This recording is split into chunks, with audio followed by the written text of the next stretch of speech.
मुख्यमंत्री जी की तरफ से मुझे अभी एक सूचना प्राप्त हुई है कि आज सभी सदस्यों का लंच, मैंने तो महिला सदस्यों के लिए लंच के लिए कहा था, लेकिन माननीय मुख्यमंत्री जी के शायद था कि उन्होंने कहा कि सभी सदस्यों के लिए लंच विधानसभा के द्वारा माननीय मुख्यमंत्री के द्वारा दिया जाएगा। मैं मुख्यमंत्री जी का बहुत बहुत आभार व्यक्त करता हूं।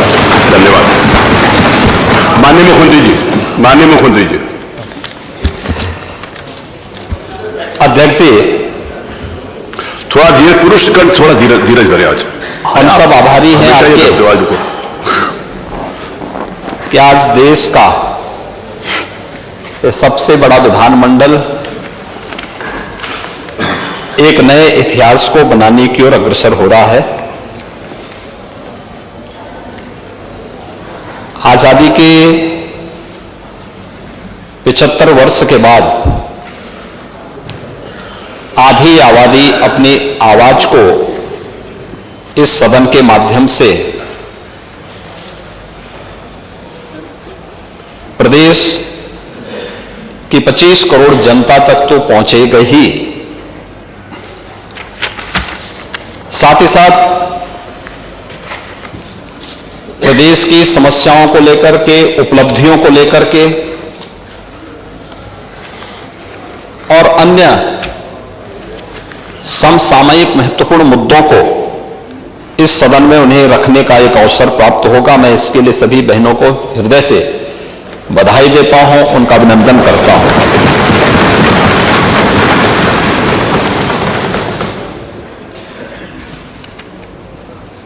वास्तव में यह कार्य बहुत पहले होना चाहिए था और इसलिए होना चाहिए था, आज का पूरा दिन आपने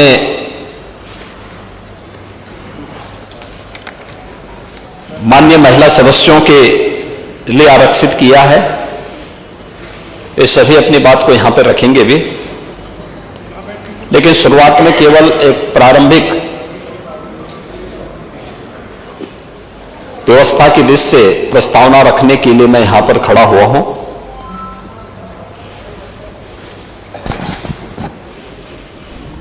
मुझे महर्षि वेदव्यास की पंक्तियां याद आती हैं जो उन्होंने नारी शक्ति के बारे में कहा है, खासतौर पर मातृशक्ति के बारे में, कि नास्ति मातृ समा छाया, नास्ति मातृ समा गति, नास्ति मातृ समम प्राण, नास्ति मातृ समा प्रिया।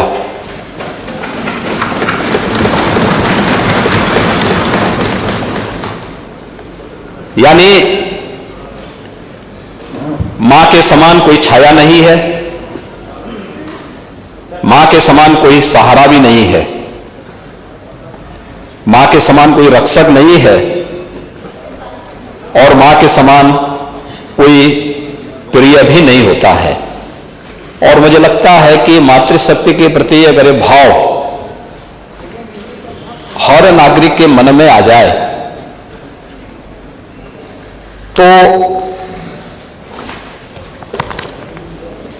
मुझे लगता है कि कुछ भी असंभव नहीं है। ऐसा नहीं कि ये पहली बार हो रहा हो। आजादी के बाद इस दिशा में बहुत अच्छे प्रयास हुए, काफी प्रगति भी हुई। उन मुद्दों पर आज यहां पर चर्चा भी होगी। लेकिन भारत जैसे देश में, हम दुनिया के सबसे बड़े लोकतंत्र हैं, भारत के अंदर बिना भेदभाव के महिला हो या पुरुष,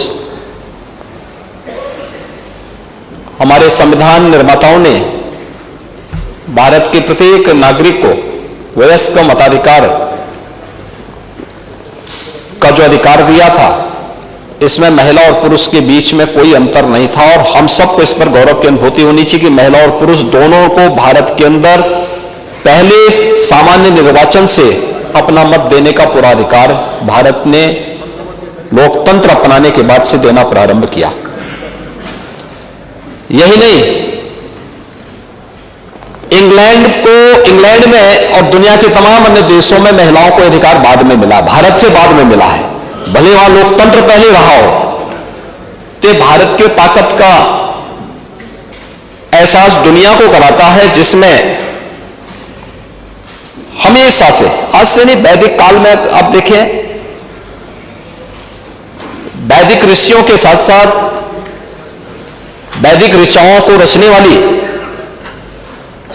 उन ब्रह्मवादिनी ऋषि पुत्री या ऋषि पत्नियों के बारे में हम सब अक्सर चर्चा सुनते हैं,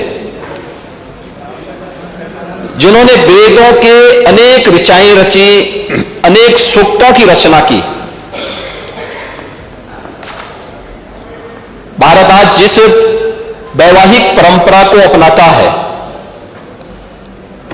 उसका जो विवाह सूक्त है, वह सूर्या सावित्री नाम की एक विदुषी महिला के द्वारा रची गई है।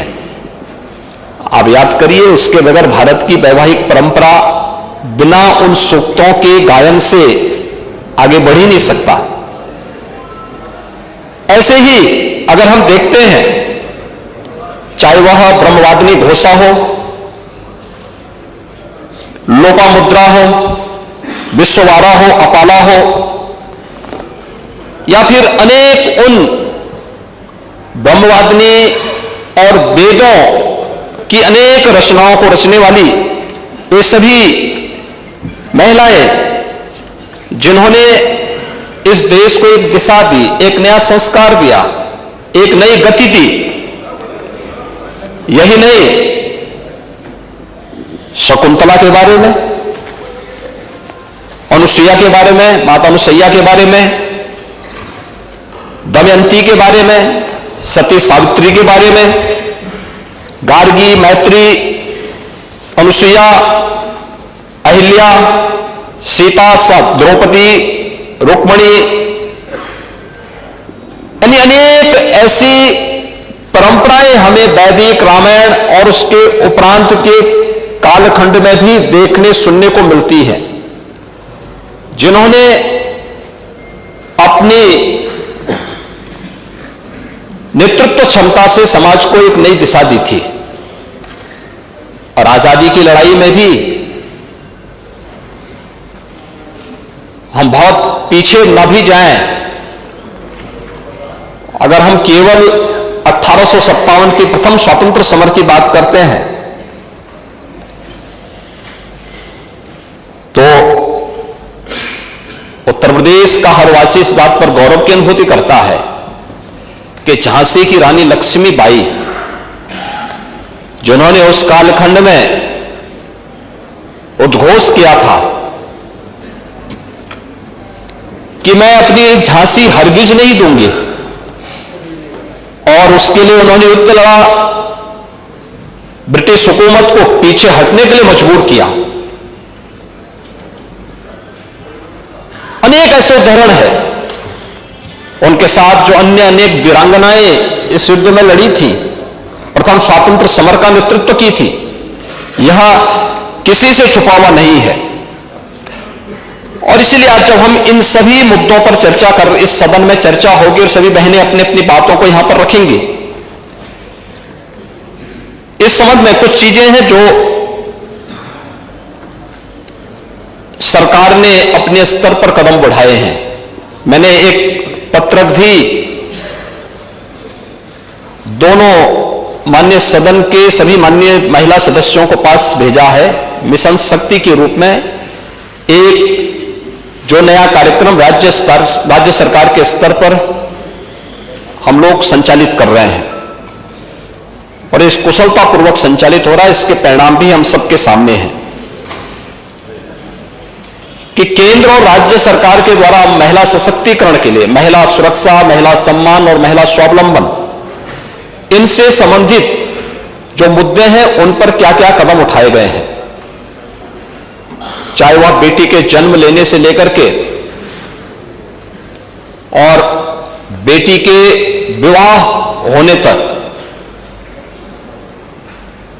मुख्यमंत्री कन्या सुमंगला योजना, मुख्यमंत्री सामूहिक विवाह की योजना, निराश्रित महिला पेंशन की योजना में वृद्धि करते हुए उसके दायरे को बढ़ाने का कार्यक्रम, उत्तर प्रदेश में राज्य ग्रामीण आजीविका मिशन के माध्यम से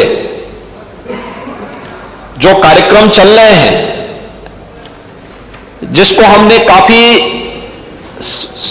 सशक्त करने की दिशा में कदम बढ़ाए हैं, जिसमें पोषण मिशन के साथ ग्रामीण आजीविका मिशन की बहनों को जोड़ना। अगर गांव में कोटे का विवाद होता है तो अनावश्यक इस मामले को आगे बढ़ाने की बजाय गांव की महिला स्वयंसेवी समूह को ही वहां का राशन कोटा का संचालन करने का अधिकार दे देना। बैंकिंग कॉरस्पॉन्डेंट सखी, बैंकिंग कॉरस्पॉन्डेंट सखी में प्रदेश के सभी ग्राम पंचायतों में एक महिला गांव के बैंक के लेन देन के पूरे कार्य को संचालित करेगी और 33,000 से अधिक बहनें इस कार्य के साथ जुटी हैं। और मुझे बताते हुए प्रसन्नता है कि सुल्तानपुर की तो एक बहन ऐसी है जो इसमें 3 लाख रुपए सालाना कमा भी रही है, स्वयं का इनकम कर रही है, 3 लाख रुपए सालाना। महिला स्वावलंबन का एक आदर्श उदाहरण है। ऐसे अनेक उदाहरण है हमारे सामने। एक उदाहरण मैं आपको देना चाहूंगा, मैं बताना चाहता हूं, वह है ब्लेनी मिल्क प्रोड्यूसर का, झांसी के अंदर बुंदेलखंड में। ये मिल्क प्रोड्यूसर, इसमें 2019 में हमने इसे प्रारंभ किया था बुंदेलखंड में। मैं झांसी में मुझे स्वयं जाने का अवसर प्राप्त हुआ था और गांव की सामान्य महिलाएं, ऐसा नहीं कि कोई बाहर से आया हो, लेकिन गांव की सामान्य महिलाओं ने जब अपनी क्षमता का परिचय दिया, आज इनकी संख्या है 41,000।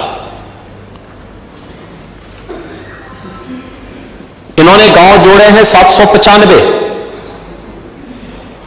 जो दुग्धोपार्जन करते हैं। दुग्ध समितियां गांव-गांव में गाय या भैंस का दूध कलेक्ट करते हैं, प्रतिदिन कलेक्ट करते हैं 1,35,000 लीटर दूध। और इनका जो वार्षिक टर्नओवर है वह है लगभग 149 करोड़ और इनका जो नेट प्रॉफिट होता है वह है 13.5 करोड़ का इनको नेट प्रॉफिट भी होता है। यह महिला सशक्तिकरण की दिशा में बढ़ाए गए कदम का एक उदाहरण है। ऐसे ही राष्ट्रीय पोषण मिशन के अंतर्गत जो कार्यक्रम प्रदेश के अंदर चल रहे हैं, प्रदेश के अंदर जो भारत सरकार की स्कीम के अंतर्गत जो कार्यक्रम चल रहे हैं, मातृ वंदना योजना, मिशन शक्ति के अंतर्गत हर थाने में महिला हेल्प डेस्क की स्थापना, हर ग्राम पंचायत के लिए महिला बीट पुलिस अधिकारी की तैनाती। 2017 के बाद जब नई सरकार बनी थी, 1947 से लेकर के 2017 तक 70 वर्षों में उत्तर प्रदेश पुलिस बल में, जो देश का सबसे बड़ा पुलिस बल है, इस पुलिस बल में मात्र 10,000 महिला पुलिस कार्मिक थी, अधिकारी और महिला कांस्टेबल सबको लेकर के। आज इनकी संख्या 35,000 से अधिक है। अतिरिक्त महिला पुलिस कार्मिकों की भर्ती की कार्रवाई को इस दौरान राज्य सरकार ने एक अभियान चला करके उन्हें भर्ती की प्रक्रिया के साथ जोड़ने का काम किया और उन्हें महिला बीट पुलिस अधिकारी के रूप में हर ग्राम पंचायत के लिए भी तैनात किया, जहां पर यह कार्य कुछ जगह प्रारंभ हो चुका है, कुछ जगह हम लोग आगे बढ़ाने जा रहे हैं। महिला रिपोर्टिंग पुलिस चौकी और परामर्श केंद्र हर एक जनपद में अलग से व्यवस्था बनाई गई है। कहीं पुलिस थाना, महिला पुलिस थाना जो स्पेशली केवल महिला संबंधी अभियान और उन्हें परामर्श देने के लिए गठित किया गया है, और कुछ जगह पुलिस चौकियों को अतिरिक्त व्यवस्था भी इसके साथ दिया गया है। और इसके साथ ही प्रदेश के अंदर जो कार्य हुए हैं, परिणाम है इसका, और ये चीजें हमें दिखाती हैं कि इसके परिणाम भी हम सबके सामने आए हैं, जिसमें प्रदेश के अंदर भी जो हर थाने में प्रदेश के अंदर 1537 पुलिस सिविल पुलिस के थाने हैं, शेष अन्य मिला करके कुल 1584 थाने हैं, जिसमें जीआरपी के भी थाने आते हैं। इन सभी में महिला हेल्प डेस्क की स्थापना की जा चुकी है। प्रदेश के अंदर सरकार ने आने के तत्काल बाद 3195 एंटी रोमियो स्क्वाड का गठन किया था। एंटी रोमियो स्क्वाड जिसके द्वारा 6,75,143 स्थानों पर चेकिंग करते हुए 28,33,893 ऐसे लोगों को उनकी चेकिंग की गई जिन पर किसी प्रकार का कोई संदेह था, और उसमें आवश्यकता पड़ने पर कार्रवाई भी की गई है। इसके अलावा प्रदेश के अंदर 10,417 महिला बीट अधिकारियों के लिए ऐसे बीट बनाए गए जहां पर केवल महिला कार्मिक ही इन सबको संचालित करती हैं। और प्रदेश के अंदर परिणाम साफ है कि महिला और बाल अपराधों में प्रभावी अभियोजन के फलस्वरूप 32 मामलों में जो महिला संबंधी अपराध या पास्को से संबंधित अपराध थे, इन सब में 32 अपराधियों को मौत की सजा दिलाई गई। 10 वर्ष से अधिक सजा पाने वाले 1191 हैं, अर्थदंड पाने वाले 1431 हैं। आजीवन कारावास की सजा इस दौरान बेहतर प्रोसिक्यूशन के माध्यम से जिन्हें दिलाया गया 1323 है, और 10 वर्ष से कम सजा पाने वाले 3420 ये भी इसमें किया गया। महिला अपराध में 4751 अपराधियों को जिला बदर, और ये सभी कार्रवाई इसमें की गई। और एनसीआरबी के जो डाटा है उसके अंतर्गत अगर हम देखेंगे तो विगत 5 वर्ष के अंदर महिला संबंधी अपराधों में व्यापक कमी देखने को मिली। खासतौर पर बलात्कार में 35%, अपहरण में 29%, सीलभंग में 25%, दहेज मृत्यु में 12% की कमी भी इस दौरान देखने को मिली है। ये चीजें दिखाती हैं कि अगर हम सब मिलकर के इस दिशा में ठोस प्रयास प्रारंभ कर देंगे और जो महिला संबंधी या बेटियों से संबंधित जो शासन की योजनाएं हैं, इन योजनाओं का उचित प्रसार हो जाए तो महिला सुरक्षा, महिला सम्मान, महिला सशक्तिकरण की दिशा में बेहतर प्रयास हो सकते हैं। इस दिशा में हम सब जानते हैं कि केंद्र और राज्य सरकारें मिलकर के इस दिशा में बेहतर प्रयास की हैं, जिसमें बहुत सारे कदम उठाए गए हैं। चाहे वह कन्या सुमंगला योजना में मैं बोल रहा था, जो अक्सर एक चर्चा आती थी कि भ्रूण हत्या होती है, हमने मुखबिर योजना के माध्यम से उसको नियंत्रित करने के साथ ही कन्या सुमंगला योजना का कार्यक्रम आगे बढ़ाया था। आज उसका परिणाम है कि लगभग 13,67,000 बेटियों को इस योजना का लाभ प्रदेश के अंदर प्राप्त हो रहा है, जिसको अलग अलग चरणों में उपलब्ध कराया जाता है। निराश्रित महिला पेंशन योजना में भी 1,000 रुपए उनकी पेंशन की गई, और अब इस समय 31,50,000 बहनों को इसका लाभ प्राप्त हो रहा है। इसी प्रकार से राज्य आजीविका मिशन के अंतर्गत 66 लाख महिलाएं जुड़ी हुई हैं जो इस योजना का लाभ प्राप्त कर रही हैं। प्रदेश के अंदर मातृवंदना योजना के अंतर्गत 52,55,129 माताएं इन योजनाओं का लाभ ले रही हैं। मुख्यमंत्री सामूहिक विवाह योजना के अंतर्गत अब तक 1,91,686 जोड़ों की शादी ब्याह के लिए सरकार के स्तर पर उन्हें सहयोग प्रदान किया गया है। और प्रदेश के अंदर ऐसे ही अन्य अनेक कार्यक्रम संचालित हो रहे हैं, जिसमें सभी महिला सदस्यों के पास मैंने एक पत्रक भेजा भी था, और मैं अनुरोध करूंगा कि उसको जरूर एक बार देखेंगे। खासतौर पर जब हम हर घर नल की बात करते हैं तो हर घर जल पहुंचाने की कार्रवाई का हिस्सा है। अगर दूरी से जाना होता था तो हम बहुत जगह देखते थे कि महिलाएं अपने सिर पर पानी लेकर के आती थी। आज उनके घर तक पानी पहुंच रहा है। हर घर शौचालय स्वच्छ भारत मिशन के अंतर्गत बने। प्रदेश के अंदर 2,61,00,000 परिवारों के पास बने। यह स्वच्छता का अभियान तो था ही, लेकिन नारी गरिमा का भी यह एक अभियान था और इसके लिए हम प्रधानमंत्री मोदी जी के आभारी हैं कि उन्होंने इसे एक मिशन मोड के साथ जोड़ करके इसे सफलता की नई ऊंचाइयों तक पहुंचाया। 1,67,00,000 से अधिक परिवारों को प्रदेश में उज्ज्वला योजना के अंतर्गत रसोई गैस के सिलेंडर उपलब्ध कराए गए। यह भी महिला सशक्तिकरण की दिशा में उठाया गया कदम का ही हिस्सा है, क्योंकि उन लोगों को अब तक उन्होंने कभी ईंधन देखा ही नहीं था। बरसात होती थी, लकड़ी भीगी हुई है, घर में भोजन नहीं बन पाता था। 45 लाख से अधिक परिवारों को जो एक एक घर मिला है, यह भी महिला सशक्तिकरण की दिशा में बढ़ाया गया कदम है, क्योंकि एक महिला किस स्थितियों में अपने बच्चों को टपकती हुई झोपड़ी के नीचे रखने के लिए मजबूर होती थी, आज जब उसे पक्का मकान मिला है तो उसके चेहरे की खुशी देखने लायक बनती है।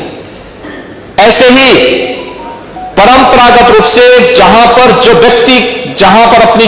अपना मकान बनाया है, झोपड़ी रखा हुआ है, प्रधानमंत्री स्वामित्व योजना के माध्यम से उन्हें उस जमीन का मालिकाना हक दिलाने की कार्रवाई पीएम स्वामित्व योजना के माध्यम से मिल रहा। अब तक हम लोग 40 लाख से अधिक ऐसे परिवारों को इस सुविधा का लाभ उपलब्ध करवा चुके हैं उत्तर प्रदेश के अंदर, और 8,000 से ड्रोन लगा करके हर एक ग्राम पंचायत को सर्वे करने, ग्राम पंचायत की खुली बैठक के माध्यम से फिर उन लोगों को इस अभियान के हिस्से बनाने की कार्रवाई भी चल रही है। पीएम स्वनिधि के अंतर्गत भी स्ट्रीट वेंडर, ठेला, खोमचा, रेहड़ी रखने वाली ऐसी 2 लाख से अधिक महिलाओं को इस योजना का लाभ देकर के आर्थिक स्वावलंबन की ओर अग्रसर करने का कार्य हुआ है। अन्य अनेक ऐसी योजनाएं हैं जिन योजनाओं के बारे में हम चर्चा करें। मेरी अपील होगी सभी महिला सब यहां पे जो सदस्यगण हैं उन सभी बहनों से कि इस पर वे अच्छी चर्चा करें। इनमें उनके कोई सुझाव है, सुझाव उनके नोट होंगे, सरकार उसके बारे में कदम उठाएगी। और आज जो ये देश का भी और सबका भी इस ओर आज ध्यान आकर्षण होगा कि आखिर महिला सदस्य क्या बोलना चाहती है, उनकी जिज्ञासा क्या है, प्रदेश के विकास के बारे में, प्रदेश के सम्मान के बारे में, प्रदेश के स्वावलंबन के बारे में, प्रदेश के भविष्य के बारे में, प्रदेश के वर्तमान के बारे में। अगर इन सभी मुद्दों की ओर उनका सकारात्मक सुझाव आता है तो उस पर सरकार को कदम उठाने में भी मदद मिलेगी। और उस सकारात्मक भाव के साथ इस चर्चा को आगे बढ़ाने के लिए मेरी आपसे भी अपील होगी कि कुछ देर के लिए ही सही, लेकिन पीठासीन अधिकारी के रूप में भी कोई बहन वहां बैठ करके सदन का संचालन कुछ देर के लिए सही कर सके तो मुझे लगता है एक माहौल, और उस दौरान करें। और मुझे लगता है उनको आज नियमों के बंधन से मुक्त करिए। आज उनको केवल इस विषय में बोलने दिया जाए। जो योजनाएं हैं उन योजनाओं पर, जो योजनाएं जो अन्य उनसे जुड़ी हुई, उनके क्षेत्र से जुड़ी हुई समस्याएं होंगी उन समस्याओं पर और समय की भी बाध्यता ना हो। तो जितना बोलना चाहेंगे बोले, दिन भर चले, दिन भर इसी पे चर्चा चले। और इसीलिए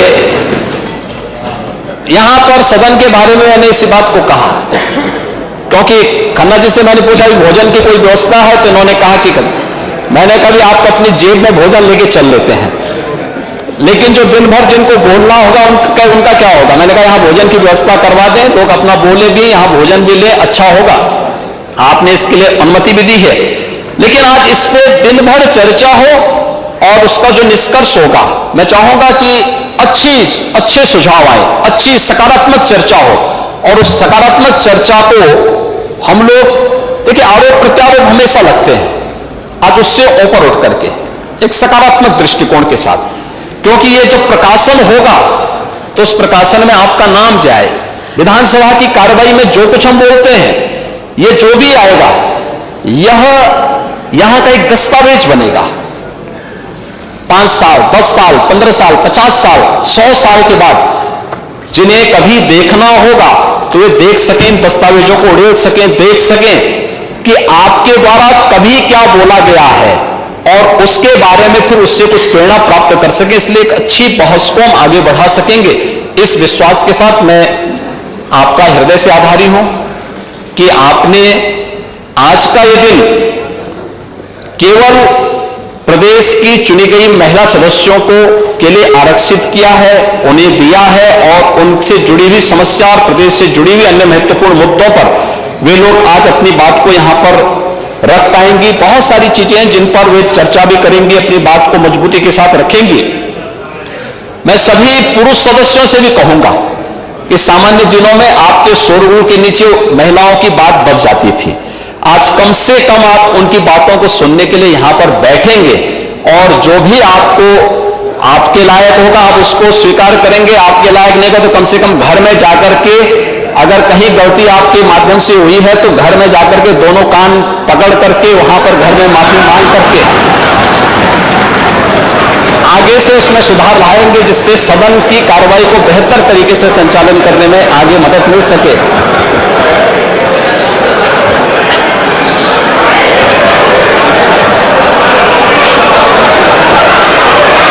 ये कार्य जरूर हो, सदन ये सब बातें कैसे जानते और मैं सभी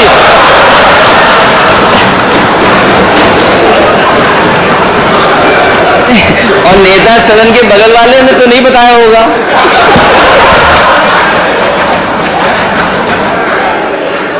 लगता है खन्ना जी आपको आमंत्रण करने में भूल गए। खन्ना जी ने तो पिछले दिनों ही एक रिसेप्शन दिया था, आपको नहीं बुलाया था क्या?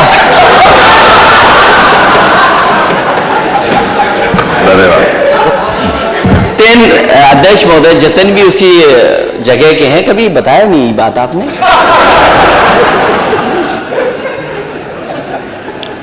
तो अध्यक्ष जी मैं चाहूंगा कि इस बहस को एक सकारात्मक दिशा में आगे बढ़ा करके हम रोचक भी बनाएं, और क्योंकि लोगों का आज इस ओर बहुत जिज्ञासा होगी और उस सकारात्मक दिशा को हम आगे बढ़ा सकेंगे तो अच्छा होगा, अभिनंदनीय होगा, समाज के लिए प्रेरणादायी हो पाएगा और सदन की कार्रवाई को फिर इसी प्रकार के कुछ अच्छे महत्वपूर्ण मुद्दों को लेकर के जो प्रदेश के प्रत्येक नागरिक को बिना भेदभाव की सुरक्षा, उनके सम्मान और उनके स्वावलंबन से जुड़े हुए मुद्दों को हम आगे बढ़ा पाएंगे। तो यह प्रदेश के हित में भी होगा, विधायिका के भी हित में होगा और साथ साथ उत्तर प्रदेश को एक नई पहचान इस प्रकार की चर्चा परिचर्चा से मिलेगी। मैं एक बार फिर से सभी बहनों का आज जो इस चर्चा का हिस्सा बनने जा रही हूं उन सब का, मैं जो भी इस चर्चा में भाग लेंगे, मुझे लगता है अपनी बात को अपनी भाषा में बोलना चाहिए और जिस भी रूप में आप बोल सकती हैं उतने में बोलेंगे, बहुत अच्छा उसकी एक चर्चा को आगे बढ़ाने में मदद मिलेगी। हमें संकोच नहीं करना होगा, अपने दिन भर अपनी बात को बोले, नियमों को आज शिथिल करते हुए, एकदम कोई वो नियम नहीं, सभी अपने दिन भर भाषण इनके चले और फिर वो प्रकाशन भी हो, अच्छा होगा उसका प्रकाशन हो और प्रकाशन होकर के फिर हम देश के पार्लियामेंट की लाइब्रेरी में भी भेजें और हर विधानसभा में भेजें, देश की हर विधानसभा के लिए भेजें कि उत्तर प्रदेश की विधानसभा में ये चर्चा हुई थी, इसको इस प्रकार के सुझाव आए हैं, उन सब पर हम चर्चा को आगे बढ़ा पाएंगे तो अच्छा होगा। मैं एक बार फिर से सभी माननीय सदस्यों को जिन्होंने इस चर्चा को सार्थक बनाने के लिए आज अपनी उपस्थिति के माध्यम से इसको मजबूत किया, करने में अपना योगदान दे रहे हैं, उन सबका भी हृदय से धन्यवाद करता हूं और सभी महिला सदस्यों का हृदय से अभिनंदन करता हूं। धन्यवाद। एक सूचना देकर माननीय नेता प्रतिपक्ष आपको बुलाता हूं। माननीय नेता सदन ने जो बातें कही हैं थी, अधिष्ठाता के रूप में हमारी एक बहन सदस्य यहाँ पर पहले से नामित है, लेकिन आज जैसे मुख्यमंत्री जी ने कहा है कि उसको शिथिल करके, तो मैंने एक नाम नेता प्रतिपक्ष से मांगा है, तो वो भी दे देंगे, तो उनको भी मैं अवसर जरूर दूंगा यहाँ पर। वो ठीक है, आपने वो एक ये दो, क्योंकि मुख्यमंत्री जी ने जो बातें कही है मुझे लगता है कि वो बहुत महत्वपूर्ण है और उनका अनुपालन यहाँ पर विधानसभा का इस सत्र के दौरान किया जाएगा। भोजन के लिए माननीय मुख्यमंत्री, आज एक और महत्वपूर्ण बात है कि एक जो यहाँ पर माननीय सदस्य बोलते हैं तो प्रायः हम सब लोगों के स्वभाव में है कि महिला विधायक को हम विधायिका बोलते हैं, विधायिका श्रीमती, विधायिका इज इंस्टीट्यूशन लेजिस्लेशन, तो महिला विधायक है, विधायिका नहीं है। तो ये आप लोग सब लोग इस बात को ध्यान रखें, क्योंकि जनरली बातचीत में हम इस बात को कहते हैं कि विधायिका विधायिका। ठीक है। तीसरी बात महत्वपूर्ण ये है जो माननीय मुख्यमंत्री जी ने कही है कि यहाँ पर सब लोग शाम तक बैठे, तो शाम तक बैठने के लिए भोजन भी की व्यवस्था की गई है, और शाम को जब ये सत्र समाप्त होगा तो सारे माननीय सदस्यों को विधानसभा की तरफ से एक एक टैबलेट भी दिया जाएगा, जो सभी माननीय सदस्यों को विधानसभा सत्र के बाद दिया जाएगा, पहले नहीं। तो कोई आदमी पहले उसके लिए प्रयास भी नहीं करे, और जो लोग आज नहीं ले पाएंगे उनको फिर बजट सत्र में दिया जाएगा। माननीय नेता प्रतिपक्ष,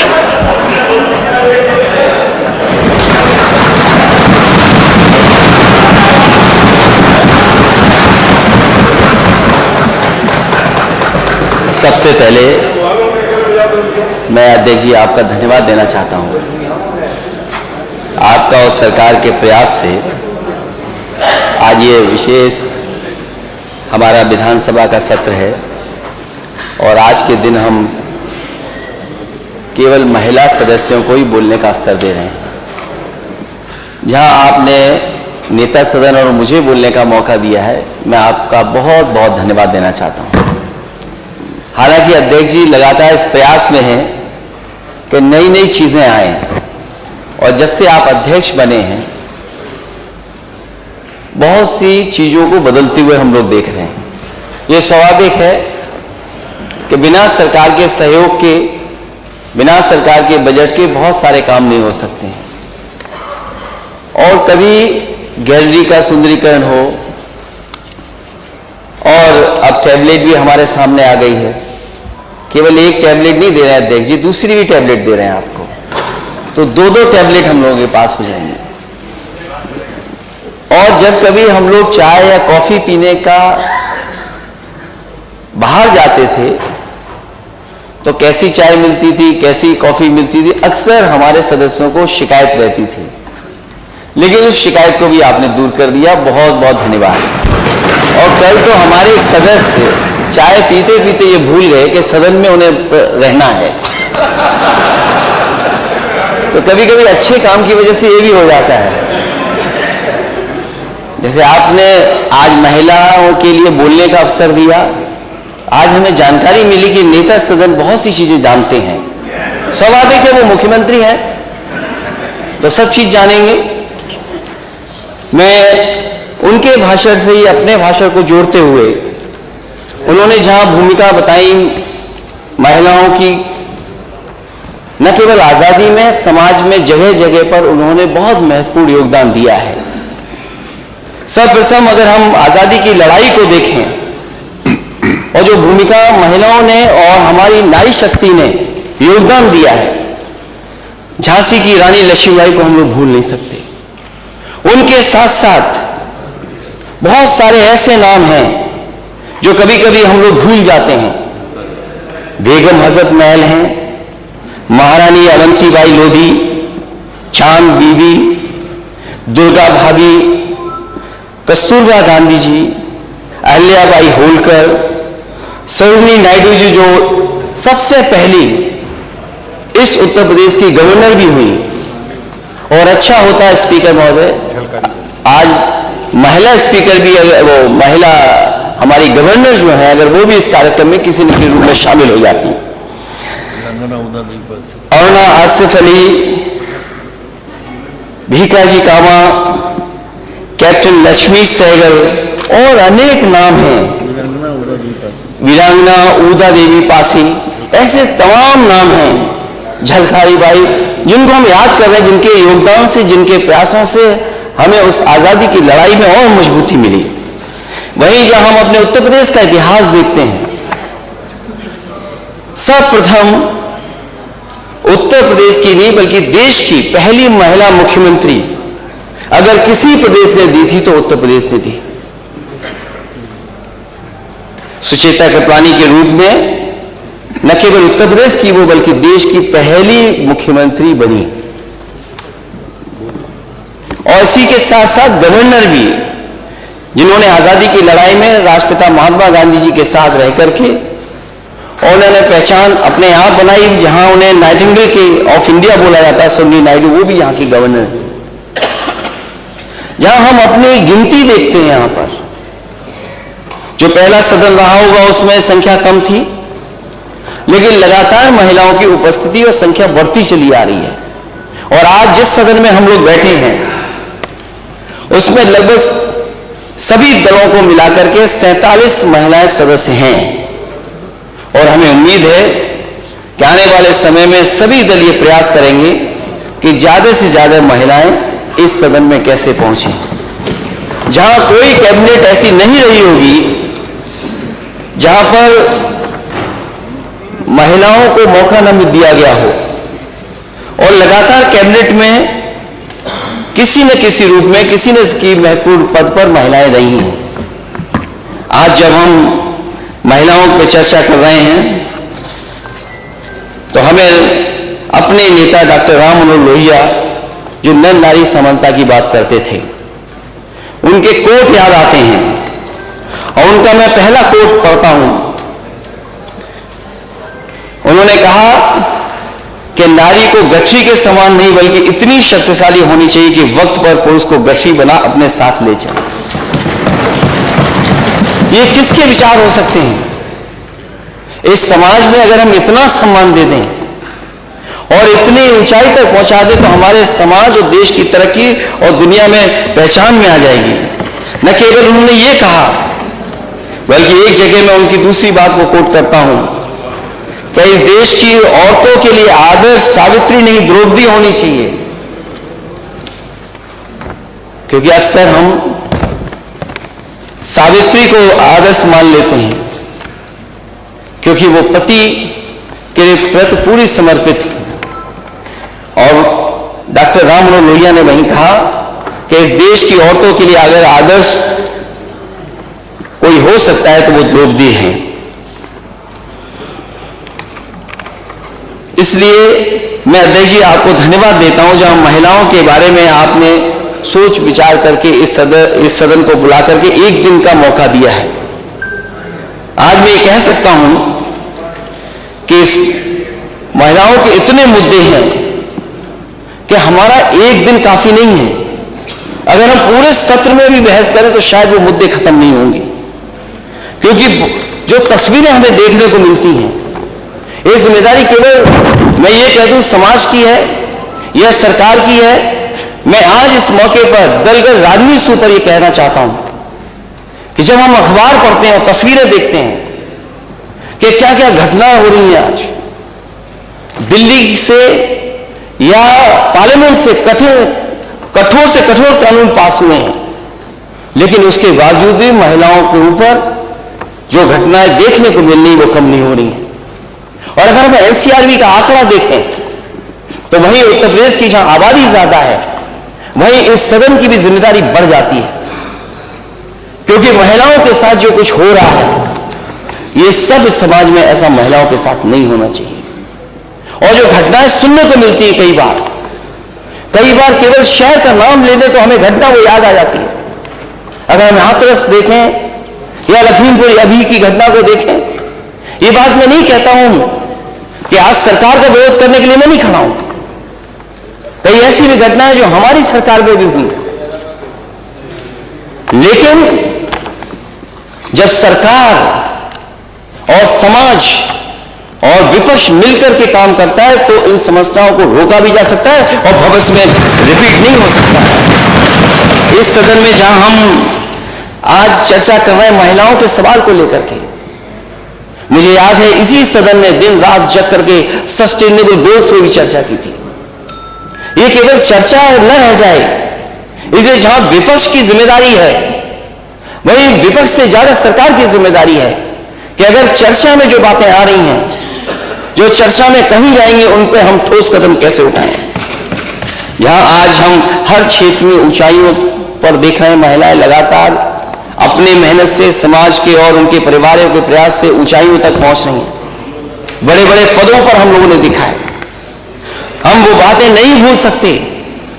इस समाज में ऐसा भी समय था और भारत के हिस्से में ऐसा भी समय था, अगर हमें बहुत सारी चीजों पर गर्व होता है तो हम वो चीजें भी याद करें कि हमारा समाज किन चीजों से निकल करके आया है। एक समय ऐसा था जब महिलाएं पूरे कपड़े नहीं पहन सकती थी, उन्हें आधे कपड़े पहन करके रहना पड़ता था, वहां की हुकूमत उनसे टैक्स लिया करती थी। ऐसा भी समय देखा है। लेकिन जब जैसे जैसे चीजें बदली हैं, समाज में सुधार आया, चीजें बदली हैं, आज जहां हम पहुंचे हैं, हो सकता है अगर समाज और सरकार और सब हम लोग मिलकर के कोशिश करेंगे तो हो सकता है समाज हम कहां आगे पहुंचा दें।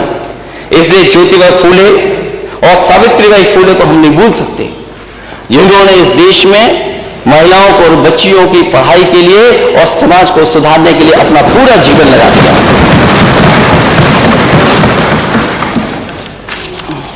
क्योंकि आज का दिन ऐसा है कि सरकार को नाराज नहीं करना है। तो घटनाओं का अगर हम लोग जिक्र करेंगे, माननीय सदस्य जितने लोग बैठे हैं सब जानते हैं। जब आज हम लोग चर्चा कर रहे हैं तो अखबारों में किस शहर की घटना कितनी बड़ी निकली है, घटना कैसे हुई वो अलग बात है, लेकिन अगर वो घटना अखबारों में छप जाए, टीवी पे आ जाए, तो आज सब इस समाज में हमें कितना शर्मिंदा होना पड़ता है। मुरादाबाद जैसी घटना, जहां पर एक बेटी रास्ते पे भागती चली गई अपने आप को बचाने के लिए, और कोई कपड़ा उसके शरीर पर नहीं, तो सोचो हमारी आपकी जिम्मेदारी कितनी बन जाती है। इसलिए आज सरकार का सरकार ने बड़ी बड़ी बातें कही थी कि सशक्त नारी बनाने के लिए हम क्या क्या फैसला लेंगे। आज मैं उन बातों को याद नहीं दिलाना चाहता हूं, लेकिन महिलाओं की सबसे जरूरी चीजें हैं, उनकी सेफ्टी और सिक्योरिटी पर क्या हम काम करें, उनको हम किस तरीके से सरकार की योजनाओं से जोड़ें, महिला सशक्तिकरण और कल्याण के लिए हम क्या क्या कर सकते हैं। सुझाव के रूप में मैं जरूर कहना चाहूंगा,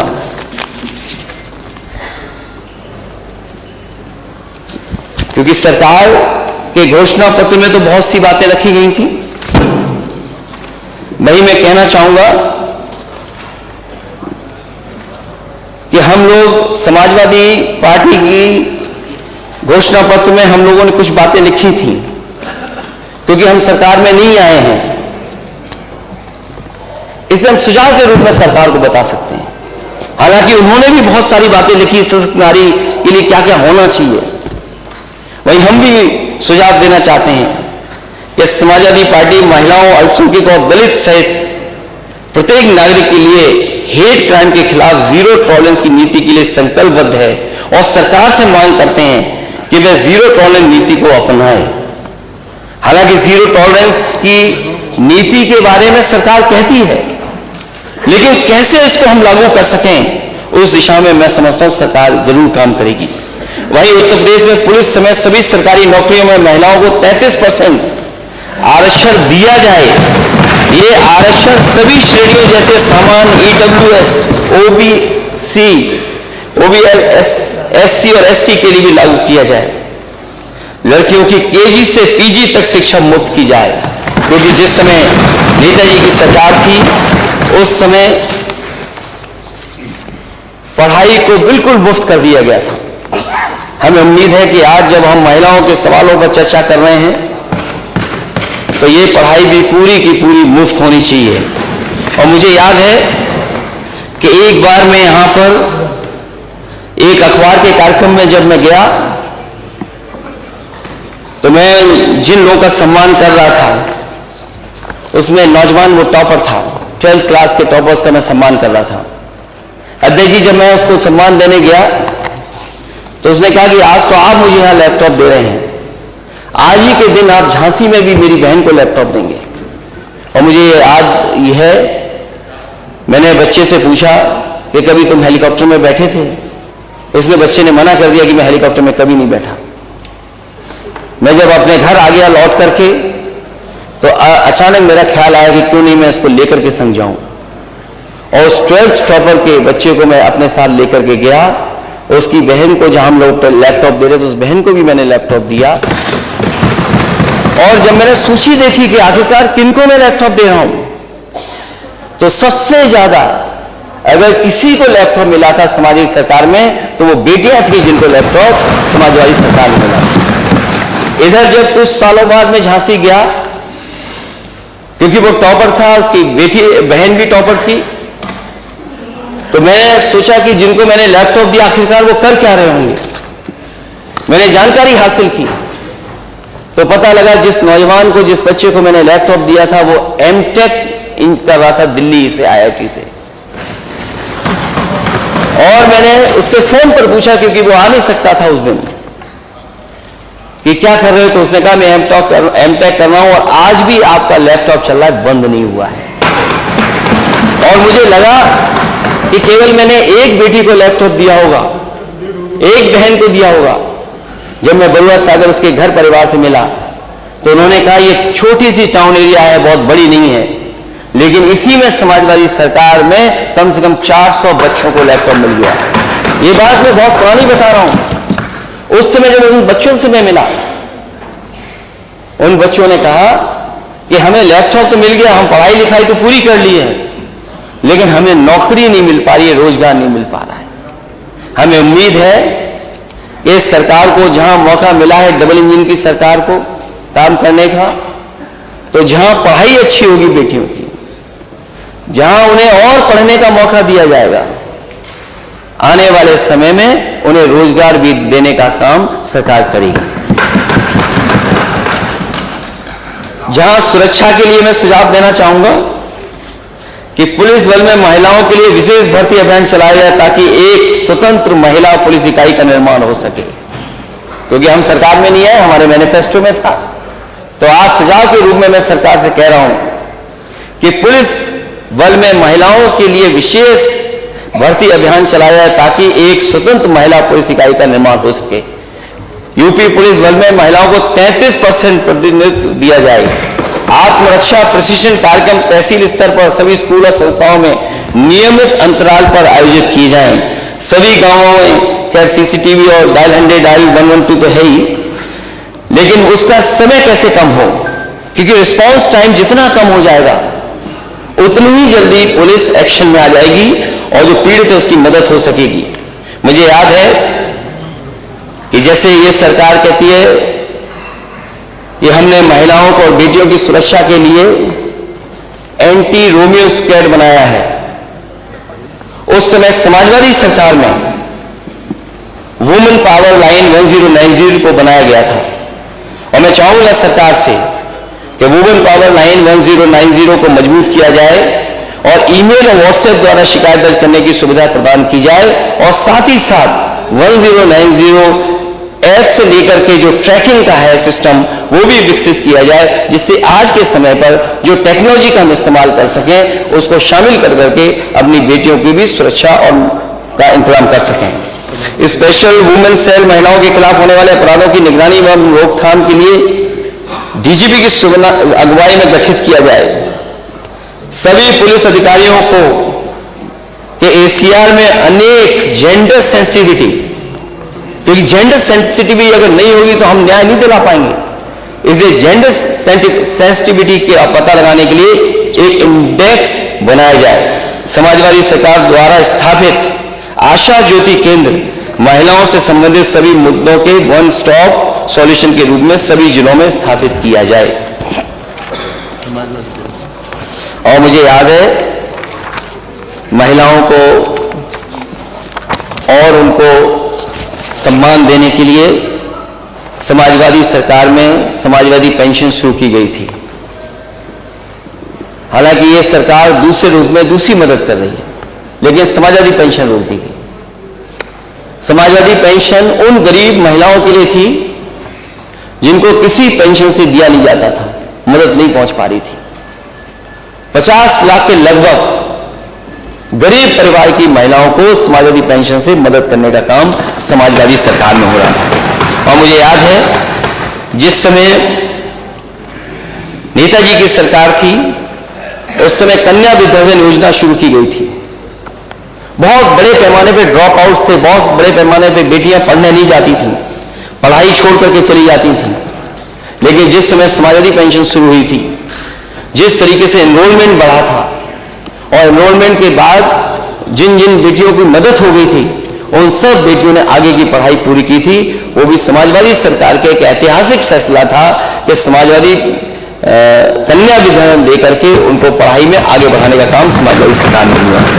इसलिए मैं एक बार फिर आपको बधाई देता हूं, धन्यवाद देता हूं अध्यक्ष जी को कि जिन्होंने ये आज महिलाओं के लिए विशेष सदन रखा है, जिससे कि महिलाएं अपना बोल करके अपनी समस्याओं का समाधान कर सकें और सरकार तक अपनी बात पहुंचा सकें। मैं बहुत बहुत धन्यवाद देता हूं आपका।